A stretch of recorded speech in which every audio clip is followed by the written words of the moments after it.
গণ অধিকার পরিষদের সভাপতি নুরুল হক নূর অভিযোগ করেছেন, কিছু ব্যক্তি যুগসাজশে মাই টিভির চেয়ারম্যান নাসির উদ্দিন সাথী ও তার ছেলে কন্টেন্ট ক্রিয়েটর তৌহিদ আফ্রিদিকে গ্রেফতার করেছে। সোমবার 25 অগস্ট দিবাগত রাতে নিজের ফেসবুকে দেওয়া এক স্ট্যাটাসে কথা বলেন নূর। যদিও তার ওই পোস্টের কমেন্টে নেটিজেনরা উল্টো ভিপি নূরকেই ধুয়ে দিচ্ছেন। কমেন্টের বেশিরভাগ মন্তব্য ঘুষকে এমন কথা বলছেন তিনি। নুরুল হক নূর দাবি করেন, জনকণ্ঠ দখলের ন্যায় মাই টিভি দখলেও সুপরিকল্পিতভাবে কিছু ব্যক্তি পরস্পর যুগসাজশে মাই টিভির চেয়ারম্যান নাসির উদ্দিন সাথী ও তার ছেলে তৌহিদ আফ্রিদিকে গ্রেফতার করেছে। দীর্ঘ স্ট্যাটাসে নূর লিখেন, জনকণ্ঠ দখলের ন্যায় মাই টিভি দখলেও সুপরিকল্পিতভাবে কিছু ব্যক্তির পরস্পর যুগসাজশে মাই টিভির চেয়ারম্যান নাসির উদ্দিন সাথী ও তার ছেলে তৌহিদ আফ্রিদিকে গ্রেফতার করিয়েছে।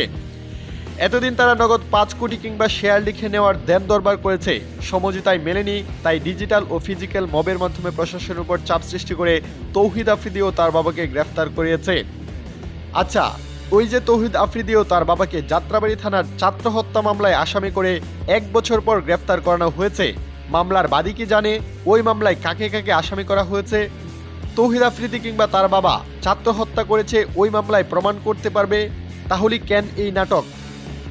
আফ্রিদি যদি লীগের হয়ে কিছু করে থাকে, সেজন্য তাকে সুনির্দিষ্টভাবে সেসব অভিযোগে মামলা দেওয়া যেত।